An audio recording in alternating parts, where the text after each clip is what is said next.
Welcome to the Comic Binge. I am your host, Paul Herman. I've got a great show today, as I always do every week. You all know that. But yeah, I'm super stoked because today we're going to be talking about Star Wars comics, which I haven't talked about in quite a while, at least on this show anyway. And I'm excited to talk about this. We're going to be talking about Ahsoka. Not even Ahsoka, but just getting our hype for Ahsoka, because there's a certain title that keeps being talked about when we're talking about Ahsoka and the Mandoverse, if you want to call it that, or whatever that. I don't know. I'm not into the Mandoverse name, but regardless, there's a certain title. We're going to talk about it because I think it bears talking about a little bit, but also it's just what its relationship with comic books in general is. So before we get started, if you haven't already, please go subscribe today. Really appreciate all the new subscribers. Like the videos, comment, leave all that stuff to get me on that sweet YouTube algorithm. But without further ado, I'm gonna bring on my other guest I have on today. First I'm gonna bring on the old veteran himself, Mr. Baby. What say you, Mr. Baby? Oh, I'm happy to be here, man. It's our first time talking Star Wars comics. So we've done Marvel. You're right. We've done DC. We haven't talked Star Wars yet on a show, so I'm excited. Damn, you're right. It is. It's weird. And for those who don't know, Mr. Baby was off grid for at least a week. Yeah, it was like 9 days. It was wild. I wish you would have told me. Only because I missed you. Legitimately I was like, where's Mr. Baby? Like Twitter was quiet without you. The thing is it was one of those the place I was had basically no service except for a few spots. I was gonna send a bunch of texts right when I got there, and then it just got sidetracked, and I just had to spend those first 2 days being like, all right.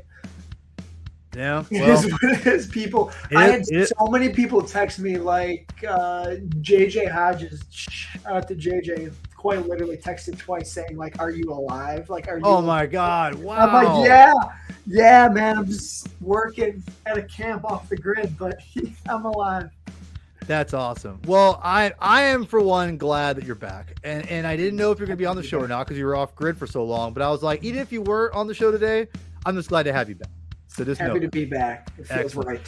And last but not least, someone I've gotten to know more in the last 4 or 5 months, and I'm very much a better person for it, especially as a comic book person, because we have, I think, the upcoming legend himself, Mr. Rob Sketchcraft.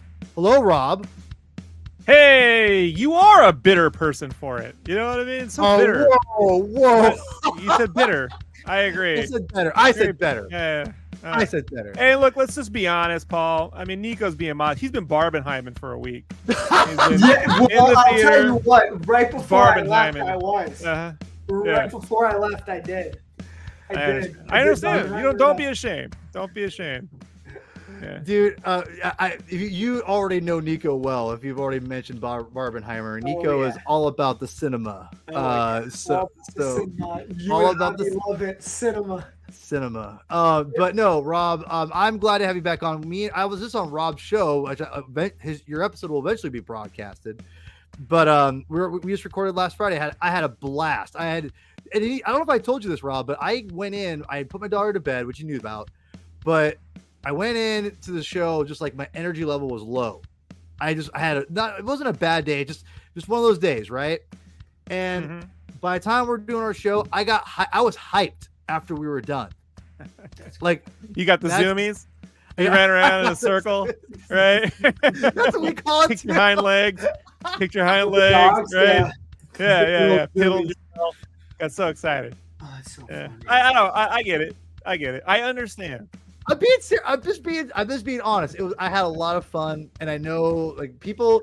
I don't even want to. We're going to tease a little bit, but I just want to say, you get to hear me and I think two people disagree in a very respectful manner, in a very fun manner. I would say. Like, yeah. And one of us has poor taste, and the other one. just stop it, sir! You stop that. That's not very nice. That's I didn't say who. I didn't say who. Come on, man. Come on. All right. Anyway, I'm glad you're here because because I remember you did mention to me we're going to talk about this artist. It's about this certain adaptation we're going to talk about, which is really exciting. So I'm glad you're going to be on, because I can't wait to hear you kind of, just go preach the pulpit of this artist.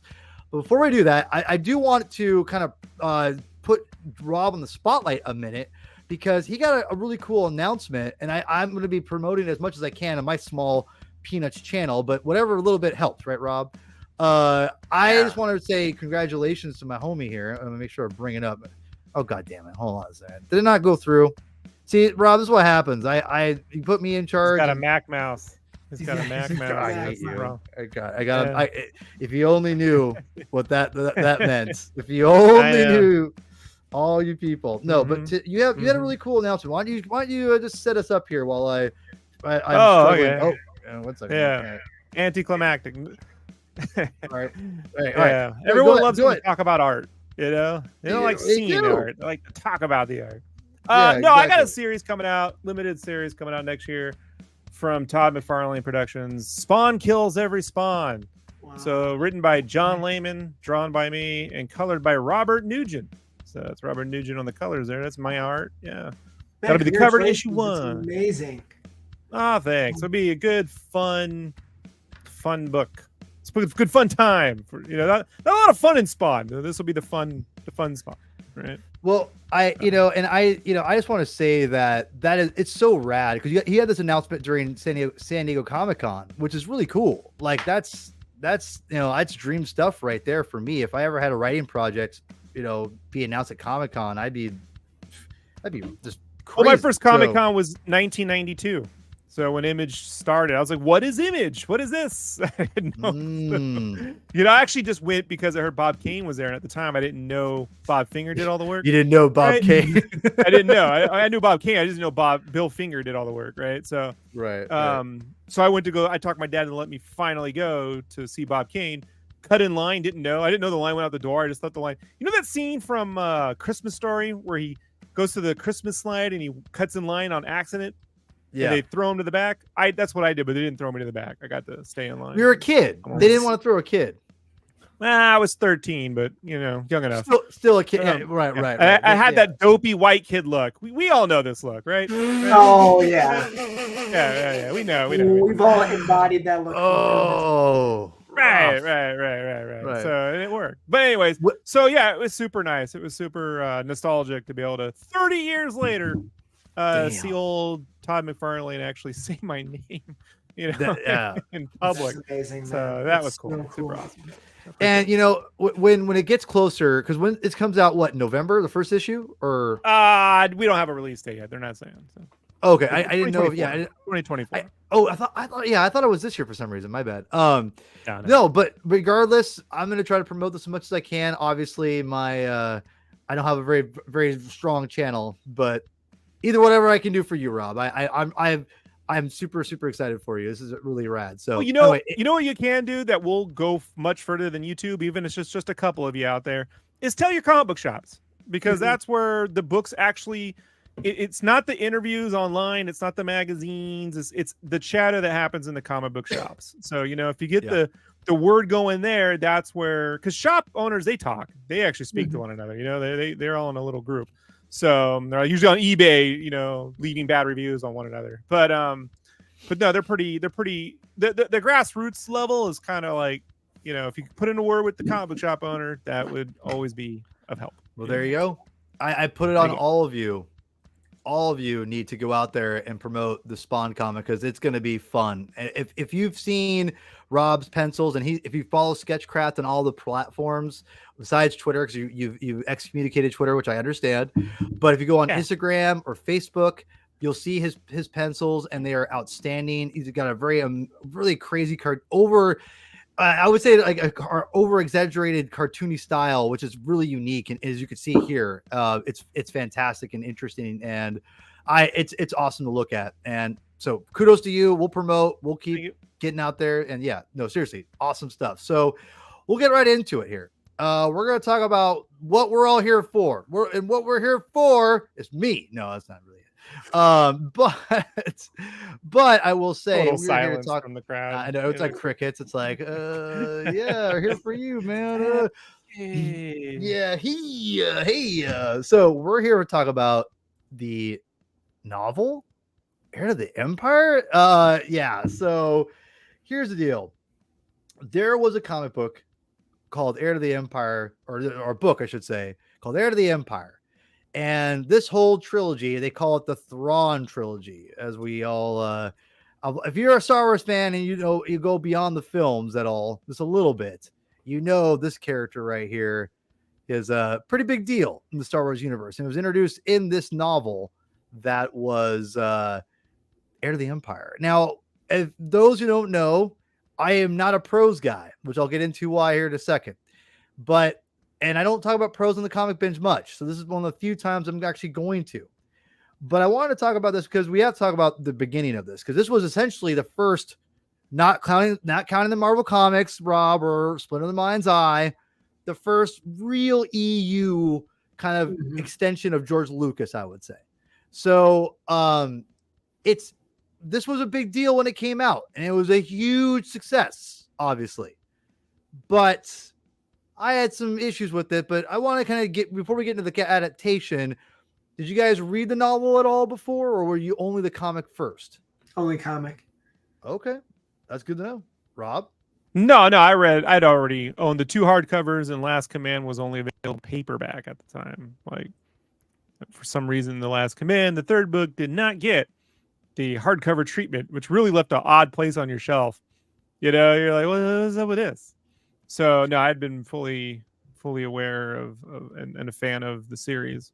Did the hardcover come later?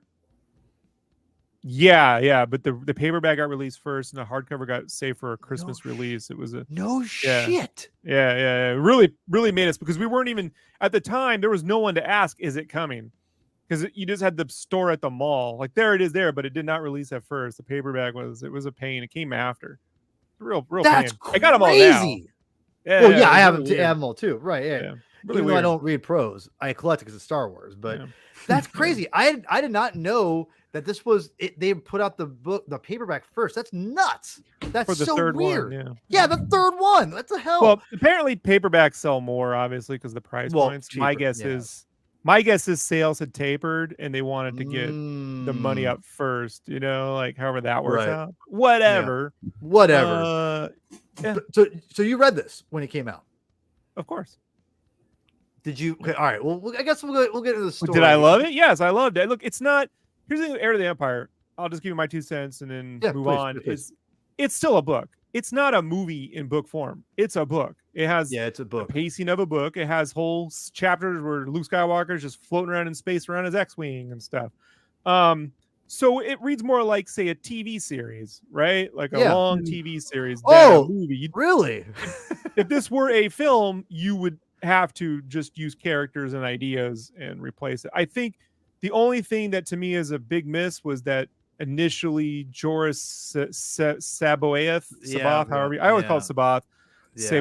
Even Zahn says I picked a bad name because it was supposed to be a clone of Obi-Wan, just an evil clone of Obi-Wan, and that was something Lucas turned down. But it's the only way this story makes sense is if that's a clone of Obi-Wan. To be perfectly honest with you, like it's just weird, Otherwise, but other than that, man, I thought it was a really great novel, and I'm a big fan of Sherlock Holmes, so having Sherlock Holmes as a bad guy, made a lot of sense to me. Look, if people thought this was not so great, I suggest you go back and read, a lot of the books that were out in 1991. It just wasn't, it was like Dragons of Pern and, Wheel of Time, just a lot of weird fantasy stuff. There wasn't anything like Star Wars. There wasn't anything like Star Wars in book form. So to get something that was Star Wars in book form was actually quite special. It was. I'll never forget my quick story about this here. I meant to grab my extra copy. I might have to run and grab it real quick while I let you guys talk for a second after I say my spiel. But I'll never forget the moment, because I'm a little younger than you, Rob. You're like, and Nico, I don't think were you even born at this point? What were these, 97? What? No, 91. 91. Yeah, I was not born yet. 4 years. Yeah. 4 years away. Gotcha. 4 years away. That makes a lot of sense. Yeah. So quite well. You just ran him right out the room, didn't you? Yeah, no. I got so offended. I was like, what the fuck? No, no. Weren't you born earlier? Come on, man. Like Mr. Baby, dude. He's more. That's why we call him Mr. Baby. He's just he's an adult, but he's still a baby. So yeah, but the thing is, I'll never forget. For me, this is when the internet. There's no internet here, Nico. There's no. I'm just walking around. Like I'm like 8 years old, whatever, or I'm like 10 or whatever I was, 9, and we're in Costco, and I'm like, no idea what's going on, and I saw the paperback of this, and my head about exploded. And the thing to remember too, I don't think you're putting in quite the right perspective, Paul, is forget that there was no internet, there was no Star Wars, Nico, like nothing. Yeah. And you had to understand, like me and my buddy. Yeah, my best friend in school, we only became best friends because we liked Star Wars and we were the only ones in school who still remembered it. Like it was like that. Even the adults were like, Star Wars, that was, in the way that maybe now if you mention Mighty Morphin Power Rangers, someone might go, oh, Power Rangers. Although that show's never gone away, but just real passive aggressive. So to see a new Star Wars thing on a shelf, I mean, I don't think there's anything quite real. Yeah. There's nothing you can't really contextualize it right now, right? Because nothing ever dies anymore. True. Yeah, you're not wrong. Yeah. You're not wrong.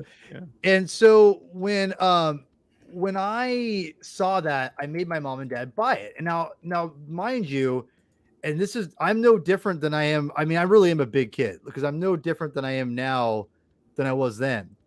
All I read was comics. And I didn't have trouble reading, but I have ADHD. Like I'm not even trying to like be like funny. I'm like being serious. Like I've been diagnosed. I take medication for it.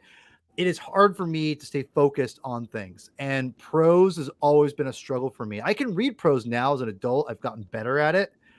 But the problem is I just don't enjoy it as much as I want to. I want to enjoy prose more, but I'm a visual medium guy.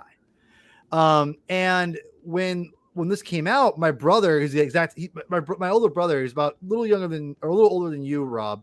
We're really tight, but he is the exact opposite of me. He loves prose, he loves novels, my mom and dad bought this for us, and he just threw this thing down in like 3 days. And I tried to read this for a book report in 5th grade, and I got through like 5 chapters. I just could not do it. I remember just struggling to get through because I had no idea this stuff was even coming out. I had no idea. Here's what I think the problem is beyond that the writing it was written for adults, not for kids. This book series is not a members berries like fest. It is the opposite of a J.J. Abrams thing. At the same time, like the sequel trilogy, it's not really an ending to the 6 films. It still feels more like the beginning to something else. And so it was pitched as this is technically episode 7, 8, 9. That's how everyone talked about it, whether Lucas did or not. That's what everyone said, that he wouldn't make the movies, so this was going to be the way he did that because he's going to do prequels. And man, doesn't Han Solo look like Liam Neeson right there on the cover? Yeah, he does look like Liam Neeson. Go look at Rob Roy. That's a little Rob Roy right there, my friend. Dude, I love Rob Roy. Rob Roy's a banger, dude. Nico, get on that. Rob Roy's a great one. Jessica Lange, baby. So fast forward. Good. Yeah, but it just reads like the beginning to a whole new story. Entirely is basically it. Yeah, and there's really no Obi-Wan, no Palpatine, no Palpatine. Stuff like that. And the reason I'm blowing myself up here is because when I could not get into the novel Heir to the Empire, I remember reading because Timothy Zahn is all about his headspace, right? When I got onto I'll never forget that following summer that I saw that comic, or assuming that book, I found this comic book, which I got comic shops. I didn't know this even existed at this point. I knew there were some single issues maybe, but this always be my first episode 7. And this will always be more important to me than the member berries. See, that's the member berries series. And so much to the point that you can basically say Rise of Skywalker lifts much of that story. Into Yeah, one I mean, film, as one film can. hey, listen, you're not gonna find someone like me. I'm not gonna disagree with that, and also I'm gonna love that every minute of that moment too. So, anyway, I, as someone who found Dark Empire and loves the story, I just was kind of put myself to thinking I'm never gonna read this trilogy because I just can't. I just not into prose, Much to my dismay and chagrin, or whatever that saying goes, I was very happy to find all of a sudden, we've got a freaking comic book adaptation. Woo! I got stoked. So, we're going to break down some of the stories here because one of the reasons why I wanted to do this before Ahsoka came out, the Disney Plus series, was because there's a lot of talk about Heir to the Empire and like Thrawn and all that stuff. And I thought it'd be cool to kind of talk about the Heir to the Empire story because it's got Thrawn's first real appearance, but also because of Disney Plus. But I'm not reading no book report for a prose novel on the Comic Binge, baby. So that's how we do with things in the LBC. So anyway, Heir to the Empire. Nico, you haven't talked much. I'm gonna throw it to you. When did you first read this, and when did you kind of give me your little history with this story? So what's funny is I've said this on the Vigilante before. I don't know if I've ever brought this up on the Comic Binge, Paul, but really my journey into everything superhero, comic book, etc., was through Star Wars. It was my first love, and I remember when I was getting into comic books, I really was also just coming off this explosion from Star Wars as well back in 2001, 2002. Really getting ready to see Revenge of the Sith, Attack of the Clones, etc. in that like 03 to 05, whenever that was. And I was always frustrated because I wanted something after episode 6. And I would use action figures and toys to do that. And then when I started reading my comic books, my dad, I remember it was for Christmas one year, he got me what he considered episode 7, 8, and 9. Hold on, let me blow you up. Let me blow you up here. Let me hear episode 7, 8, and 9. These OG ones, the Dark Horse ones. So those are awesome, man. These were some of my first trade paperbacks ever, and there was a video game of Shadows of the Empire at the time that he wanted to give me the trade for too. So I remember reading these as a kid, and I think at first being like utterly overwhelmed that there were characters and things that I didn't see in the films, right? And I didn't know obviously that there were any of the novels or anything like that. So I think originally I would just kind of read through them to like look at the pictures and stuff. Hey, dude, guilty as charged. Same thing. Yeah. And I had an action figure of like the Space Trooper. So like when he was in here, I was like all hyped about it. One small panel, and then he gets shot and dies after. I'm like, damn. But I have 5 figures of it, and I thought they were stronger than that. But so that's really my my journey with them. And then when Disney picked up the rights, I didn't know what they were going to do, so I went back and I dove deep on these again. At that point, being a comic book reader, a really seasoned comic book reader, being able to read these and really understand them more now. And then, of course, those went in a different direction, which is fine. And then kind of when those films ended and the Mandalorian stuff started, kind of revisited them again because I felt like I really did feel like, man, I kind of wish they somehow went this route. Obviously, there was no scenario where that was going to happen.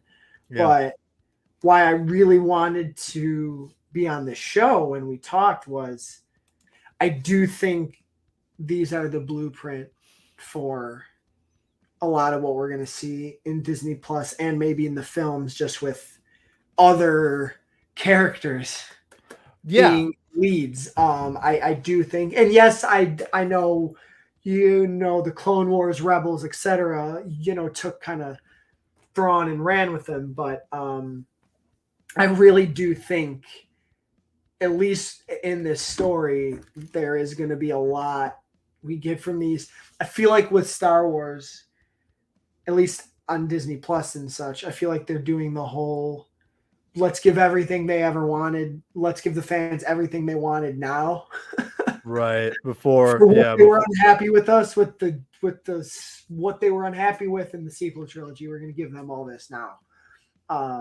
Whether it's good or not, we're just going to do it. And it really feels like, I mean, I'll just say it. I think they're using Ahsoka as Luke in these, is what my guess would be. In a loose format. Yeah.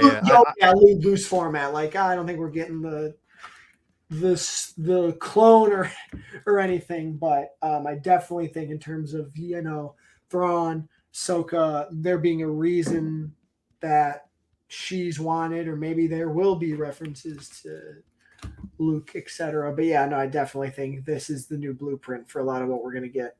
And I'll throw it to you, Rob. And I don't know how much you know, because you're all making Star Wars, so you know way more than I do. And I try to stay as I know almost everything.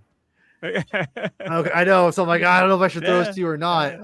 But I keep secrets, though. Don't worry. Oh, I know. That's why I love you. No, but they all die. No! Cancel your subscriptions now. Yeah, you're screwed now, Bob Iger. No, but like, would you say from what you know, would you say that like there is a loose adaptation of Heir to the Empire in some ways? Do you think that's where it's kind of headed? Before we get to the story of Heir to the Empire, do you think? I would say this: you would benefit more from watching the Clone Wars cartoons than you would from reading this book. Okay, that's fair. Because I do think, yeah, but I also think it definitely. I'm with Nico though. It feels like you could easily, and we don't. I mean, you know way more than obviously you probably know all it's going down. But what happens afterwards, even more so, Ahsoka could really fill that role, like you were saying, Nico, in as that kind of that Jedi. That's like still keeping it, the flame alive a little bit. It's really interesting knowing Filoni's love of the story, because he mined it for Rebels and now for Ahsoka, and he's taking elements from it. And obviously what's called, address the elephant in the room, and go back to, the fan favorite himself, which is Thrawn. Like he took Thrawn into Rebels from the books and adapted him. And I like the version of Thrawn in Rebels. I think he's fine. For me, Paul, when I read the book, for me, anytime I read anything, I need to hear.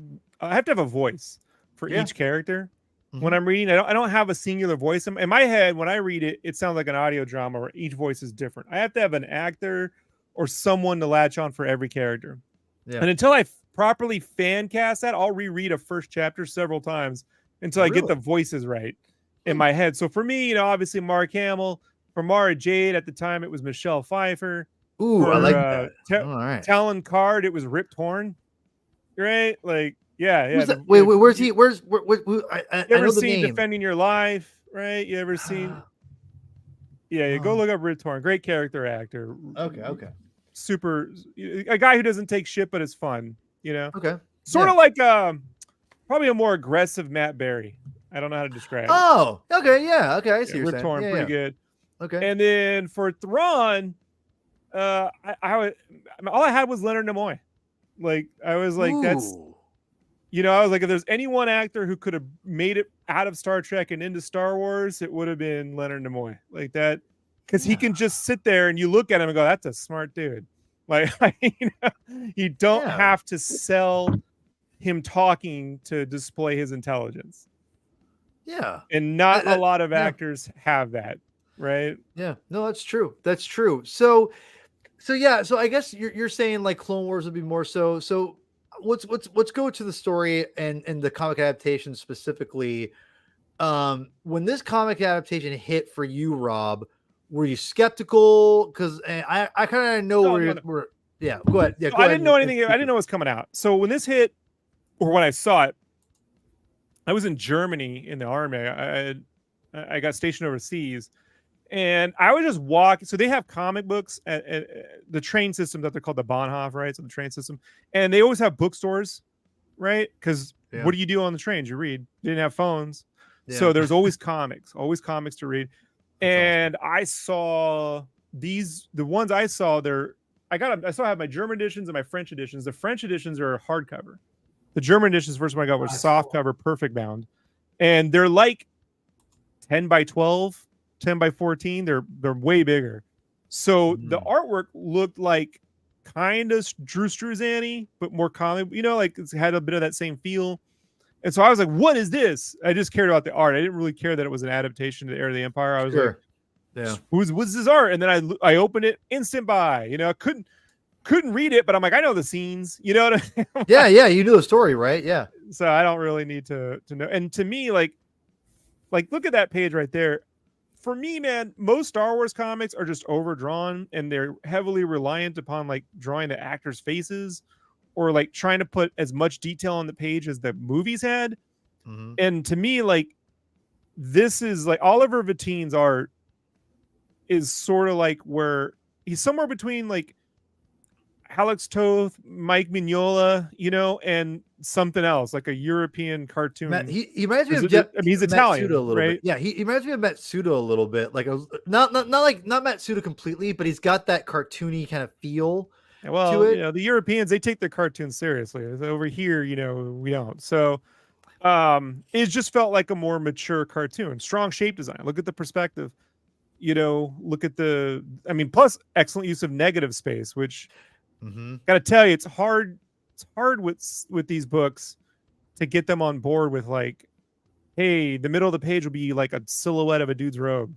Like, it's hard to get them on board. Well, right. And also, too, I want to say for the record, this is one of the things I think is so fascinating about this adaptation is that, and I'm curious, Rob, where you're coming from, because you've read the book and the comic, obviously. I know the comic, or know the story pretty well. And Nico, I'm curious what your thoughts on this, because for someone like me, who I read a little bit of this novel, or at least a half of it, I think, back in the day, I struggled with it because there's a lot of internal monologues of stuff like this, where Kaboth, whatever his name is, I like that character, but the whole Pelion and like Thrawn stuff would bore me to tears as a kid, right? And if he was an evil Obi-Wan, it would have made sense though, like, because that's what he's supposed to be. I could never pin the voice of Sabathon or Sabaoth or. But I'm like, the minute you go Alec Guinness, then you can read the dialogue, and it sounds. But here's the thing, and this is why I gravitate towards the comic medium, because look how wordy this thing is right here. This is a lot of dialogue, and I think both Mike Barron, who did the adaptation, which is who's a veteran comic writer, I talked about before the show. Yeah, he did the adaptation. Did he do Punisher? Yeah. Issue 1 through like 40 something, dude. Oh God. Okay. Well, there you go. Yeah. He did Punisher. He did, for the Batman fans, Batman on film, Batman book club, all that stuff. He did Batman Year 2 with Todd McFarlane, your homie. Did he? And what's that? I can't confirm that. I don't remember. He did. I can promise you, Mike Barron. Unless it's a different Mike Barron. Wait, hold on. You know what? Maybe I'm wrong, because you know what? It might be Mike Barr. It might be Mike Barr. I'll look that up here. I think Mike Barr sounds about right in my head. All right. I got Mike Barron, Mike Barr, same difference. So, and if it's O-Bar, we're all hosed. We're all screwed. Right? Yeah. So, but I wanted to throw this out here real quick that Mike Barron did a great job of taking a lot of this exposition dialogue and giving us great stuff. And Oliver, Vateen, and Nico, I'm curious what your thoughts are on this, because this is a lot of exposition, and it is. I put it up here for a reason. I just gravitate towards it. It is a phenomenal page, because it's like you have the anchor of the page, which is like you said, the silhouette, and two people just standing looking outside at a space, into space. And then all these great close-ups of the characters and making different facial expressions. Like, Vateen just nails it. And it's like, God damn, like this, the way you engage a reader for reading comics and for like exposition, or just, like not like action so to speak, is shit like this. This is fantastic. I'm curious what your thoughts on, like, throughout this era of the Empire, obviously specifically, Mr. Baby. What's your, like? Is this something that stuck out to you? Like, give me more like ideas for like this kind of art, kind of going forward a little bit. Yeah, no, I think the artwork is fantastic. It's so engaging for all the same reasons that you said. I also think just something like Star Wars works so well in comic form. I'm the same way as you, Paul. I do struggle with prose a lot of the time, but with something like Star Wars, I think I would really struggle because I think we already have such, or I'll speak for myself, I already have such a foundation in the films and the cartoons and stuff. So you might say, well, that would have it be easier, right? To read a novel and kind of picture things, but not really because, of course, I can only draw from the familiar, and having this in comic book form and just have the art be as engaging as it is, and like you said, not overly too serious where it's trying to be so detailed to replicate the films in a way, I thought was so well done. And I think that's why Star Wars works so well in comic books. It just fits. And not everything does. Like not every IP that's translated to comic books does. So it kind of all I'll say to wrap up on it is it just works. It just works, and it gives too. It's I think a strong way outside of animation and video games, etc. I think probably the strongest way to tell Star Wars stories is in comic book format. Yeah, and I think I'm Rob. I'm curious what you think with that as well, because I do think that to me, comics will always be more of a visual medium based on George Lucas solely, right? I mean, I think it's a given, but I think with this adaptation, it really shows you when you can cut out a lot of that Timothy Zahn like specialty, which is what I would call just a lot of like internal like thinking, and and it just I get bogged down in that stuff and it drives me nuts. And when you have, and I think the story is strong. I want to make that very clear. I think the story is really good. I forgot how good the story was because when I reread it for the show, I was like, I can see, I remembered now why people like this story so much and they hold this trilogy up. I haven't reread the other parts yet, which we'll do eventually for the comic binge. But I was forgot how fun the story was and how engaging the new characters were, and how well I thought that the voices that he got, the characterizations really well. And I think that's the one thing about the book that's so good is that it's the comic does a great job of doing that, but you're not bogged down in a lot of like the internal like thinking, If you can't picture Alec Guinness as the voice of Sabath, just picture the dude from Cobra Kai. Who is it? Reese or the guy who runs the dojo, the bad guy. What's that guy's name? I don't Cobra know, Kai, man. the guy who runs the dojo, man. I don't know. I haven't watched Cobra Kai in years. I don't know. What are you talking about? The Karate Kid? I don't watch it. You kidding me? Hold on. I love Karate Kid. I love Karate Kid. He's an aggressive, verbally, he's an aggressive character, and there aren't a lot in the book that read that way. Look, Star Wars comics to me largely haven't worked. As an artist, I just was like, they never really worked. But the thing is, the few that did work for me, this Carlos Miglia's Star Wars Underworld. It's got a stupid name for the story. The Yizlevik, I just call it Underworld. And then Star Wars A New Hope, the manga, just a New Hope, and the Phantom Menace manga, which could have been longer, but it's brilliantly drawn. And that's it. But for me, they're so good that I go, they're some of the best comics ever illustrated, let alone a Star Wars comic. Like, I'm still looking at this. I'm still looking at Star Wars manga. I'm still looking at Star Wars Underworld as things to learn from as an artist, Like, I haven't been like, I've grown up. No, if this came out today, you'd be like, who is this fresh new? What is this? So largely because of, in this case of Vateen's work, again, it's his use of negative space and shape design. I mean, he takes Coruscant and turns them into solid polygonal shapes, and the triangular shapes that completely contrast with the octagonal rooms, and just really knows how to draw a big shape, throw a large shadow, a light source on it, and allow the paint to kind of like fill in the gaps. Like, look at that forest, like under another Dark Horse book, they might have drawn every tree branch to fill in the thing or something. I don't know, Well, like it's well, and look at these pencils. This line art is just so striking, and so it's got great detail, but it emphasizes what it needs to, which is like this creature versus R2. And I really want to just emphasize how, because even when I first read this, and I'm curious, Nico, again, when you came into it, because this is a very stylized artist, right? And that's not a bad thing, but what's interesting is that it's not what Rob would say is a traditional Star Wars artist, especially right now. In Dark Horse, you had more stuff like this, and I know we've talked a lot about that too in the past, Rob, but I would say more so now. It's less stylized and it's more formal, if that makes more uniform, you could say, which I think is good and bad. I feel they're 1 foot into doing what John Byrne did with those Star Trek comics, where he just used photos from the series and put word balloons over them. Oh God. Like, and I'm just not a fan of it. So unless there's an artist's interpretation, look, it still needs to look and feel Star Wars. I'm not saying, do whatever you want and label Star Wars on it, but you can put every 3D model of a TIE fighter on a page and it doesn't feel like Star Wars to me. Right. It could just be, look, you just shoved a bunch of TIE fighters on there. It's sort of the difference to me between the compositional design of the prequels to the original films. Right. So like if you look at the way they would lay out the Hoth battle, there was a geometry and a symmetry to the composition.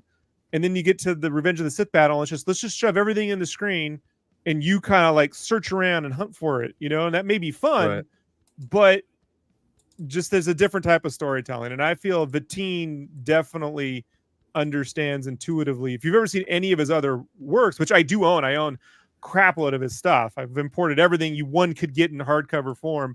He's just a brilliant illustrator that is just not well known in the States. And as I understand it, Dark Horse felt he was taking too long, which is why they switched to Terry Dodson with Dark Horse Rising. And I just feel like, it just becomes uninteresting at that point. Like, I see. I'm sorry, just this is to me is the whole reason. I mean, like, look at that's the kind of shot that would have been perfectly good in Star Wars: A New Hope, Empire Strikes Back. Maybe not Jedi. Jedi gets a little crazy, but those two movies, it fits right in. That does not fit in with the prequels and stuff like that, or the sequels. That kind of composition. I think that's fine. I don't mind it being different. But I would say, like, a kind of what you were talking about was there's, Nico said, like, it to me, this is a great example of why Star Wars fits into the medium of comics so well. It's something like this. And I think, like you said, like too, Rob, this very much feels like the first two films that George, or the first two films of the original trilogy. It has that flavor, because not just because it has Star Destroyers. Well, let me give you one of the reasons why. Fred Blanchard is the colorist on this, and these are all hand painted. So they take the lines, they print them out in blue line on Bristol, right? It's not, it's basically water, because it's tone or it's waterproof, and then they print the lines out on clear acetate. It's the same way the Dark Knight was done.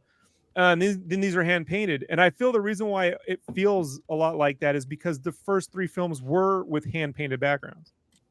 That's a great point. Were hand painted, so there is there's times when you see shots of the planets and the clouds, and you're like, that feels like Star Wars, because those clouds were hand painted in those shots. They weren't moving around a lot. You know what I mean? Like, they were just these still images, and so there's just a good symmetry there. So Mr. Baby, when I know you like the art, but was this jarring for you as a kid because your dad got you all three of them, like you said, right? I'm very curious because, man, I'll just say it for you, Rob. You talked about how you rage quit when they got Terry Dodson, and the next. I don't look, man. Terry Dodson is a fantastic illustrator, but he's not my cup of tea. Like, if I want Adam Hughes, I'll go get Adam Hughes.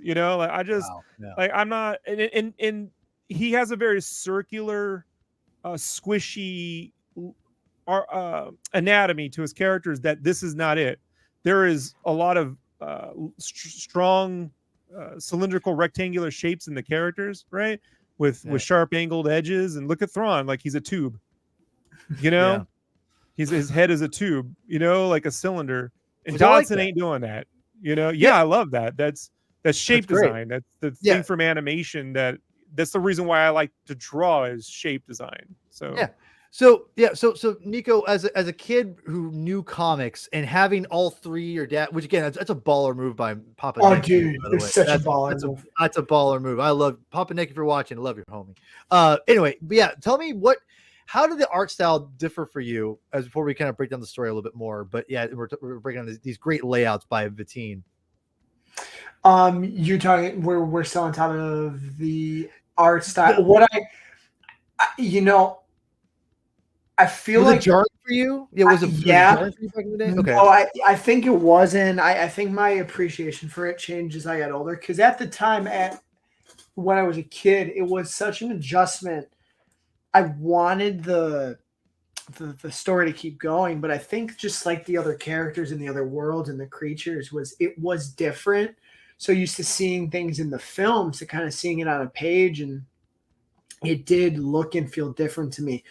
As I got older, the more I revisited it, I'm glad you both brought up how it does look and feel like the original trilogy, because it really does. I think they capture the cinematic feel really well, and for me, it's mainly the coloring, because when they're on the really light planet, like when they're on a planet like Tatooine in the films, it's so bright, right? Right. And then when there's stuff, in Dagobah, when it's dark, you have the shadows and just the illumination and such. I feel like they capture that really well in the scenes at night. And then when they're on a planet like Kashyyyk, I feel like having it feel kind of gloomy and green and stuff really works. So I did feel like as I got older, they did really feel cinematic. There's times where comic books to me can feel really cinematic. Oh, for sure. Yeah. And I think I'm trying to think of a good example right off the bat, like Donny Cates' God Country. I feel like feels really cinematic and epic. Is kind of if you something. want cinematic, go read Star Wars: A New Hope, the manga. I would love to. You've hyped it up a lot, so Hideo Tamaki. It won an Eisner for like the best book when it came out in '96. I mean, this is not the first time they put Star Wars: A New Hope to comic book form. It had already been re-released, before. But Hideo's version of that, to me, exceeds the cinematics of the film. The Obi-Wan Vader fight, when people go, "Oh, we should redo the Obi-Wan Vader fight," Hideo already did that, and you're not going to top what was drawn in that book. You're just not. It is the fight. You're like, why wasn't the prequels this? And it's not old guy telling you that. I'm just saying. There's a scene, the way he draws Luke in the trench when Luke uses the Force, it's a double page spread of the trench just all going to blur. So it's brushstrokes. And then you just see this giant space, and he just draws the space. So you see the galaxy, like you're using the Force. Like it totally unlike anything that had been done in comics before that, for Star Wars at least. Yeah.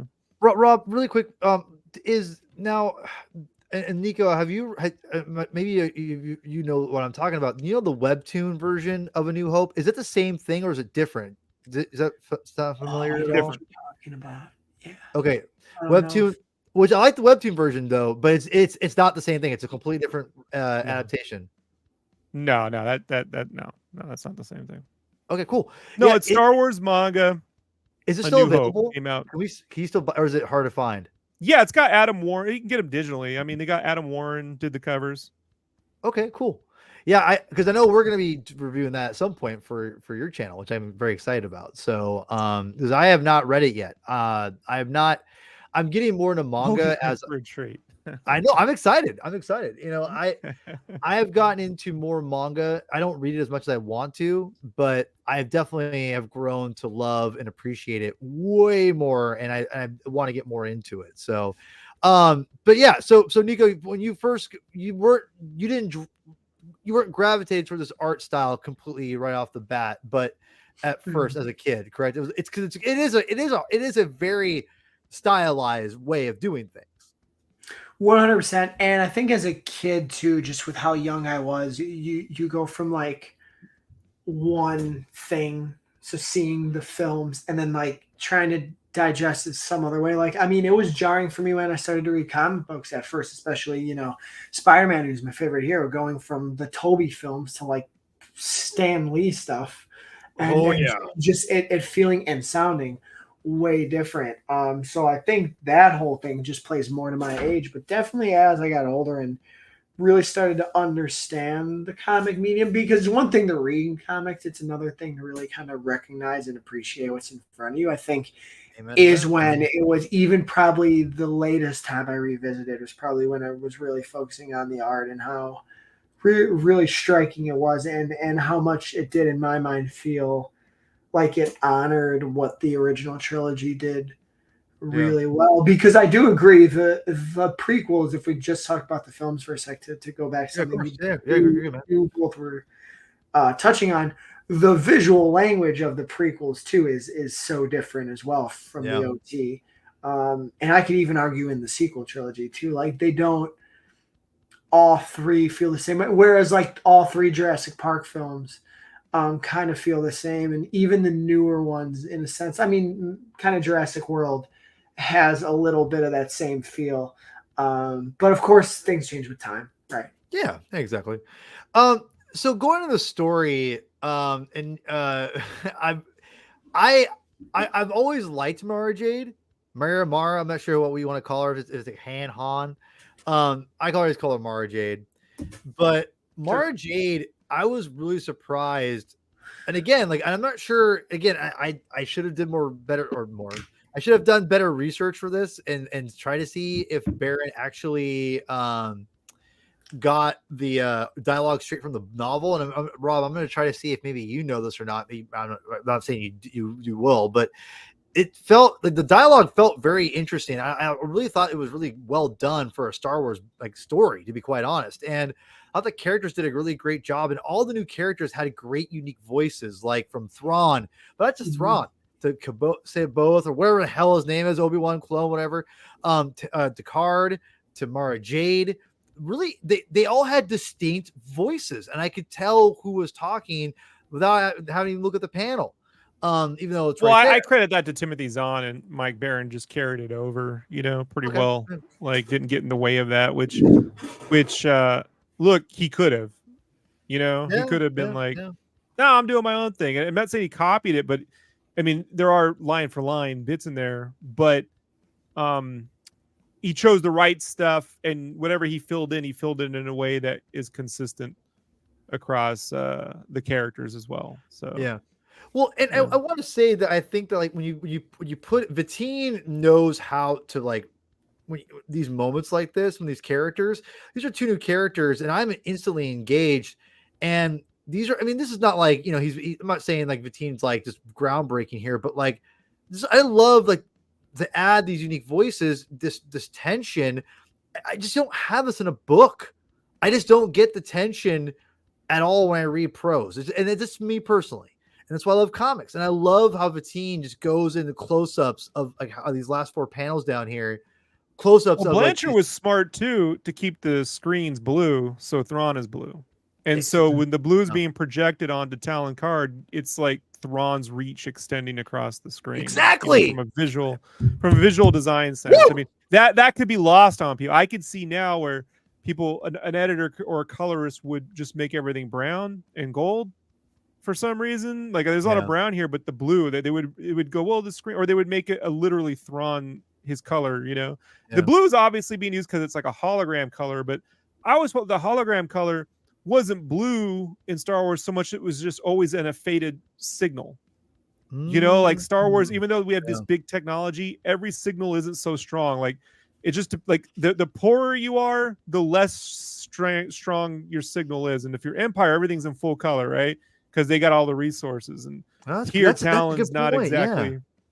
Yeah. And I just think that sort of idea, like I'm not saying it isn't being had, but I think the people who make those decisions aren't that receptive to that stuff by and large.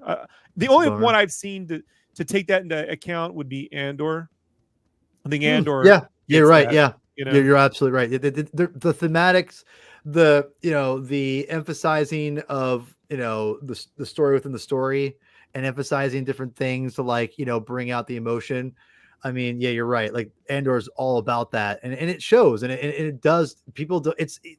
Even if they don't think they know they're watching it. I think we all agree that it all will affect them subconsciously in some ways too, right? Like And this storytelling though, Paul, doesn't get better simply because you trace over an actor's face.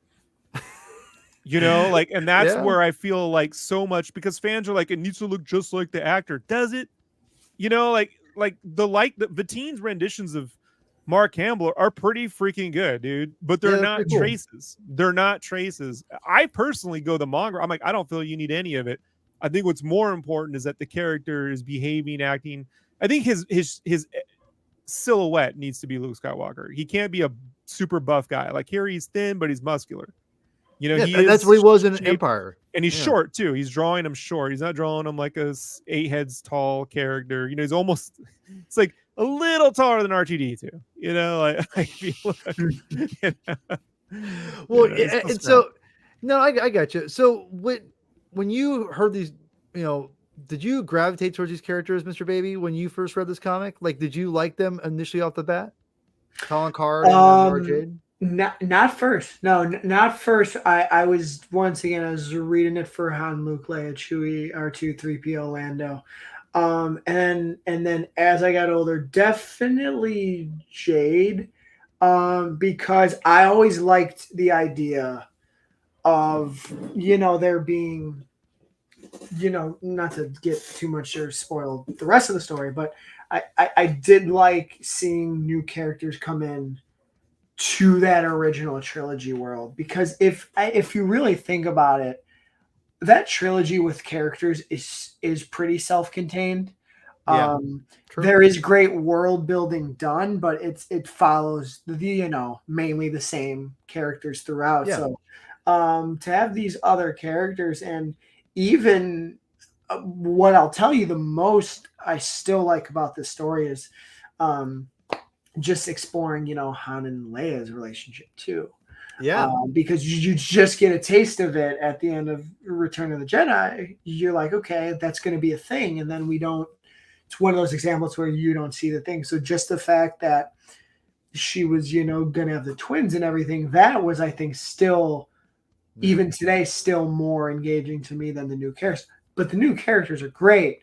And I kind of always go back to, it's just because I got to grow up with, all 3 trilogies and video games and cartoons and such. Part of me also is kind of frustrated that like we didn't get this in some form on the screen, because I want them to exist in more ways than just at the time in the page. Well, you may get your wish. Comes in. If I had the Thanos glove here, right, or if I could rewrite time and space, right, I would waste it on Star Wars. So, because I'm irresponsible. Yeah, I'm irresponsible. And I think the thing this story is missing was one bit, and it's not in the sequel trilogy, and it should be. To me, it's the thing that the entire post-Return of the Jedi Republic should be completely hung up on.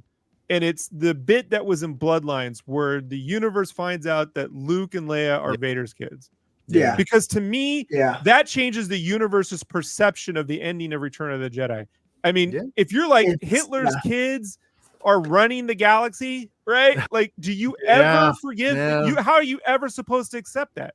Luke would be, forget hunted, just shunned, right? Like how could you trust anything? So it's the one thing to me that's missing from all of this stuff that is the fuel that sets the fire for a new war or a new tearing apart of the galaxy, right? Yeah. So I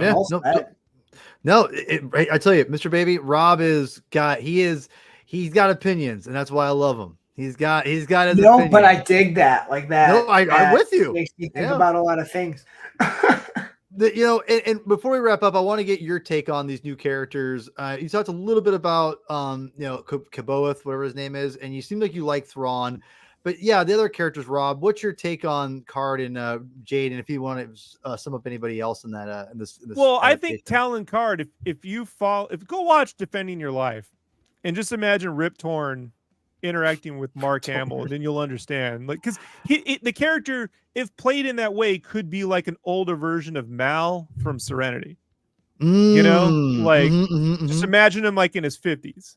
You know, like Okay. And now, if I were to do it, I would cast Nathan Fillion, given his age. You know, I could see that, like, actually. You're right. That's a good. I don't know if that's I'd give him a point. mullet and a big mustache, because I don't know if that fits his face, but you know, I could Is it see a him mullet? easily. Is that a Yeah, mullet? he's got a mullet, dude. That's Is he a long hair?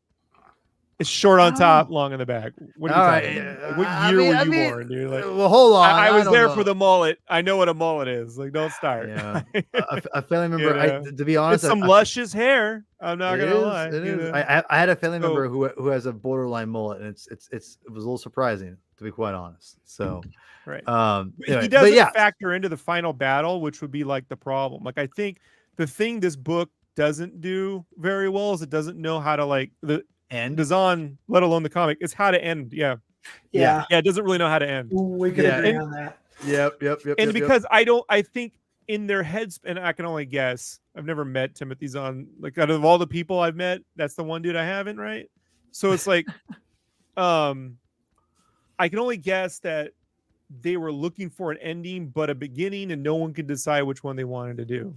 Yeah. You know? Yeah. So, you know, that makes sense. That whatever. makes sense. But so you like Card. Do you like Mara Jade? Yeah, I mean, if you watch Michelle Pfeiffer in Batman Returns, I mean, Oh hell yeah, Michelle, you know what I mean? Like, dude, yeah, great fan casting, homie. That's freaking great fan casting. I didn't even think about that. 1992's Michelle Pfeiffer is her Mark would be great. That'd be a great. Yeah, she'd do just fine with red hair. You know, like I don't think anyone. I will say this. I could see what they eventually become. I could see that in this adaptation. They do a great job of I think giving them chemistry. Vatine, I would say, giving them a very much a loving intimacy already, like now, like sexually, but like there's a connection between them besides her wanting to murder Luke. It's just the chemistry is there. Well, the thing this story does that the movies don't is she gives Luke something to be uncomfortable about, which you didn't really see unless the first film. Luke was uncomfortable with Leia in the very first film in A New Hope, right? Or Star Wars. By Empire, he's not really uncomfortable around her. It's just like, hey, I gotta go help my friends, or hey, she gave me a kiss. But he's super like out of his league when he's talking to Carrie Fisher in the original Star Wars. And I felt like this sort of brought that, but with a different energy, obviously, you know. Right. She's able to, like, you know, she's wearing black and stuff. Also, I own the French editions, and the cover of issue 3 has a beautiful version of her in that desert hat. Yeah. You know, and it's like, it's got really good color pencil work. It's very Struzan-y. And that would be like the other gripe I had about the books was like the covers weren't really Drew Struzan. It was like, that was the one thing I wish they had. Struzan didn't appear, as Jason has told me, didn't appear on their radar until he did these commemorative plates. And then Del Rey hooked him up to do like Courtship of Princess Leia or one of his other books that didn't really count. And the covers were so good, I'd buy them just for the covers. And Courtship of Princess Leia is dog shit to read, dude. Like, it's, I hate, sorry, but it's not just forgettable. It's like, what are you doing? Did you even? The premise is cool though. The premise is awesome. Sure.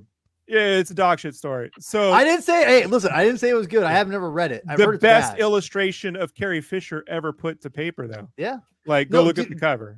Yeah. All those, the Truce of Bakura, all those covers are fantastic from those early days. And I had wished when they had done the 10-year anniversary in 2001, they had gone back and commissioned Struzan at his height, right? To like redo the covers, you know? Well, because again, Han Solo looks more like Liam Neeson. And I do think if you're going to pitch a book series, you need an illustrated version of the actors, you know, like to some extent for that mass audience. But for the comic, man, these hardcovers, these French editions, if you're just into collecting art, you can find them. Like I got mine on eBay, like, I don't know, 12 years ago, but they're still around.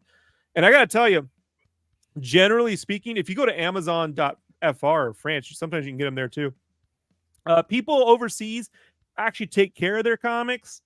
You know, like, when you go to a bookstore in America, you're like, well, it's a bookstore, like it's half off, but if you go to Book Off, the Japanese bookstore, you're like, this shit's in brand new condition. Wow. It's so good. They respect it. So yeah. I've never gotten a book from France, Italy, or Japan that was in American condition, like that's all you're selling me. You know me. I don't need a reason to buy comics. So you're selling and me. Their print quality is better than ours for whatever. They use actual. Surprise me. Yeah. Yeah. Well, for those who would want to read, they have Heir to the Empire. We wrap up here for you, Mr. Baby, and everybody else. We've got the Epic collections out of print, but it'll be in print soon, I imagine. But this is all three. Yeah, this is all three of them together. There's also you can just read the first third. You can just read the first. That's fair. That's fair. I understand. This is also I got this for Christmas years ago, which is really cool. All three, but it's a little bit. It's more the digest. Yeah, see, those are great, man. I love those. They're great. I'm not sure if you can find these anymore. I see them every once in a while, but not often. I don't see them often. I peruse the news stores all the time. So, but you can read all of these on. I'll throw them up here for all of you who are just want on the cheap. Which again, I understand completely and I respect it. Go on to Marvel Unlimited. It's on there digitally. Pretty great. Sir, I love Marvel Unlimited. Also check it out on Comixology if you want to support awful Amazon, right, Rob? So, but if you don't want to do that, which I highly recommend don't doing, because you can probably just get it on my favorite app in the world, Hoopla, for free through the library of what your city or state or whatever. So, this is the best app in existence. Go use it. I'm sure it's on there. If it's not, it's going to be on Marvel Unlimited for sure because I have it on there. I got all these screen grabs from that. I love Marvel Unlimited. It's great. So anyway, guys, this has been awesome. I really appreciate you both coming on and coming on and doing this. I just love both of you guys immensely. I really do appreciate you guys coming on. It's awesome. Well, thrilled to be here, and Rado, so great talking to you, man. Yeah, Rob, you got a fan. You got a new fan. Hey, I got one. Check that down plenty. there. You got plenty, man. Like Jack Burton says, I eventually rub everyone the wrong way. So, I appreciate them while they're around, Paul. You know what? All I got to say is that, which again, you'll like my room if you ever come visit me. I got a Big Trouble Little China in my media room. So, anyway, but yeah, go subscribe to the Comic Binge. Go, which again, I always forget to bring up my awesome thing, which I know Rob just probably rolls his eyes at when I throw this up here. So go subscribe. I love this thing. That makes Spider. Oh, dude, I love this thing so much. I love it. I can't help it. But please subscribe to the Vigilante 1939 to your podcast. Is there anything else I'm missing that you do that I'm forgetting? Just TikTok film stuff. But that's about it right now. And if you just go to my Twitter, anyone watching or listening, I do a bunch of stuff. It's in my Twitter bio. Just find me there. Come talk. That's where the magic happens. When Mr. Baby's life finally settles down, he actually can focus on like doing podcasts and reviews and shit. Like Mr. Baby's gonna go places. That's all I gotta say. You're going places. Two places. But you're too wild child right now. You're too wild. Too wild child. Embrace right it. now. Embrace it. And Rob, I'm so thankful. I learned, and I mean this, and I always tell you this, and you probably think I'm just blowing shit up your ass, which I am not. I always do learn a lot whenever we have you on a show like this. I learned so much about really cool, comic art. So, and I appreciate it. And I really appreciate you coming on tonight. It really meant a lot to me. Thank you. No, you're welcome. I'm glad to be here. So good times. Always good times. So anyway, Chris Cloud's in here, so I'm going to say it for him. Read